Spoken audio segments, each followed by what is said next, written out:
Welcome, Commander. Ever feel like there's more to your oxen than you know? Or maybe you're just confused on how to use your oxen most efficiently.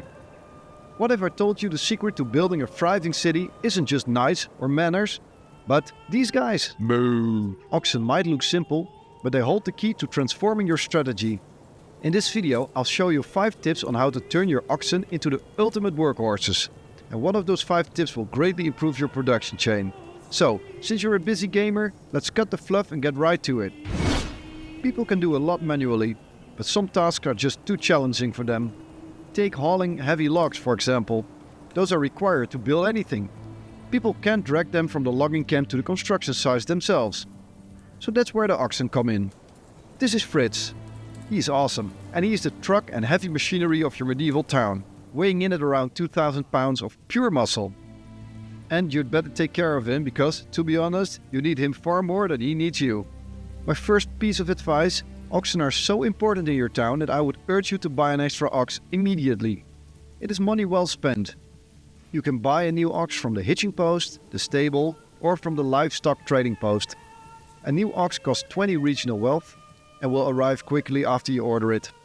Since you start with a hitching post, buying a new ox is available right from the start of a new game. Oxen are your town's trucks. They're used for 3 main tasks. 1. Hauling building materials. They move logs from where they are stored to the construction site. This happens fully automatic as long as you have an ox and a free family to guide him. This is important, so more on this later. 2. They work at logging camps and saw pits. The lumberjacks and the sawyers can't manage the logs on their own, but the oxen that help them could also be needed for a construction project somewhere else in town if you're building stuff. And this causes delays as they will have to wait for the ox to become available. And this isn't efficient. To fix this, you can assign an ox to the logging camp or a saw pit. This way the ox is exclusively available for the lumberjacks and the sawyers. But remember, don't assign an ox to these buildings unless you have a spare one, or you won't be able to build anything else. 3. And of course, oxen can help with farming. You will need a heavy plow upgrade. It's in the farming tree and you'll need a development point to unlock it. When you do, you can upgrade your farms with a plow station. The oxen will assist the families in plowing the land, which is way more efficient than doing it by hand.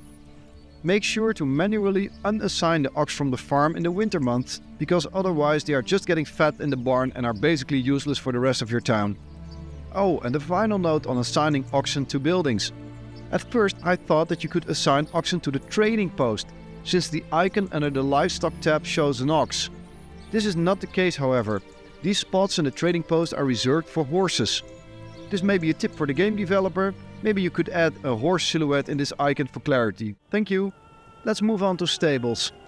Oxen, and horses for that matter, need a hitching post or a stable to house them.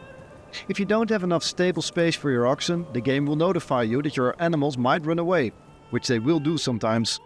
Since oxen are pretty expensive, you'll want to upgrade your hitching post to a stable for extra space immediately if you run into this issue. Or if you lack the materials, just add another hitching post since they cost nothing to build. Interesting fact, you cannot delete your first or last stable. The game developers really don't want you to lose all your oxen, because no ox is not building anything is likely game over, especially when you have no money to buy a new one. It happened to me once, but I wasn't able to reproduce the situation to show you. I tried shooing Fritz off, but he is just too loyal. Love you, Fritz. Finally, let's talk about something that was a bit of a mystery to me at first about oxen and their stables. What's the point of assigning a family to the stable? I mean, the oxen work even without assigning your precious families there, right? But there can be a good reason to actually assign a family to your stable. Even though oxen are strong, they still need a human to guide them. When no humans are available, the oxen cannot do anything. So when you construct new buildings, the oxen will automatically be assigned a shepherd from one of the building families. But if all the families are already occupied, there's no one left to guide the ox. Assigning a family to the stable solves this.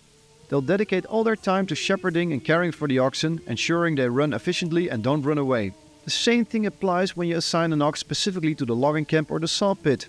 One of the lumberjacks, or the sawyers, will automatically be assigned to guide the ox. With this you can improve efficiency slightly, because if you assign a family to the stable, this family is dedicated entirely to guide the oxen.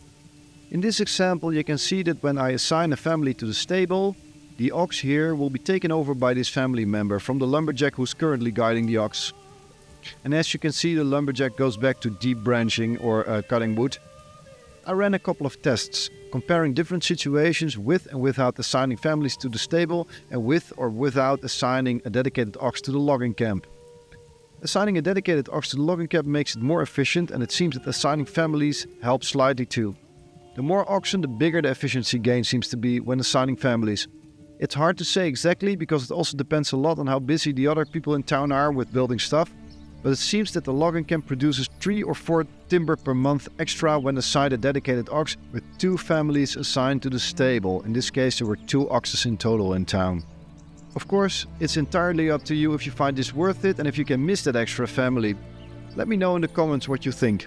Well, I bet this is the first time you spent 6 minutes listening to someone talking about virtual oxen, right? Take care of your Fritz and your town will definitely be fine. If you enjoyed this video, please like and subscribe or leave a comment, because the YouTube algorithm is another game I'm playing. See you on the next one. Commander, out.